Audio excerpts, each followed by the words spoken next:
কিন্তু এই ম্যাচে আরও একবার ইন্ডিয়ান পেসার এবং অস্ট্রেলিয়া ব্যাটারদের সাথে মাঠে ঘটে গেছে এক দ্বন্দ্ব, যেখানে খেলাটি হচ্ছে নবম ওভারে, যেখানে সিরাজ সেই ওভারে প্রথম বলটি করে লাবসানের দিকে স্ট্রাইক এন্ডে তিনি চলে যান।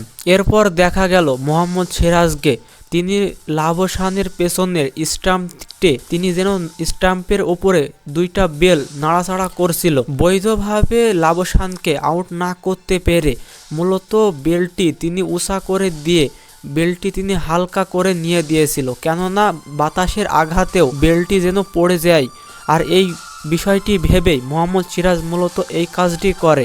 বাতাসের বেগে পড়ে গেলেও এক্ষেত্রে কিন্তু লাবসান আউট হতে পারত। মূলত সেই কাজটি করেছে মোহাম্মদ সিরাজ, মানে চোরের ওপর বাটপারি যাকে বলে। এরপর এই বিষয়টি দেখে বেশ ক্ষিপ্ত হয়েছেন মোহাম্মদ সিরাজের উদ্দেশ্যে। এরপর ঠিকই বোলিং প্রান্তে মোহাম্মদ সিরাজ চলে এসেছে, কিন্তু মোহাম্মদ সিরাজের সেই পরিবর্তন করা সেই বেল তিনি রাখেননি, আবার ঠিকঠাক ভাবে তিনি নতুন ভাবে আবারও সেই বেলটি রাখেন। আর এইতে মূলত পাশে ফিল্ডিং করেছিলেন রোহিত শর্মা এবং মোহাম্মদ সিরাজের এই বিষয়টি নিয়ে ভারতের মিডিয়ায় বেশ চুলচেরা বিশ্লেষণ চলছে। কেন বা মোহাম্মদ সিরাজ বোলিং প্রান্ত থেকে স্ট্রাইক প্রান্তে থাকা ব্যাটারের কাছে বেল নাড়াচাড়া করতে গেল, এই বিষয়টি নিয়ে সামাজিক যোগাযোগ মাধ্যমে এখন আলোচনা সমালোচনার ঝড় উঠছে।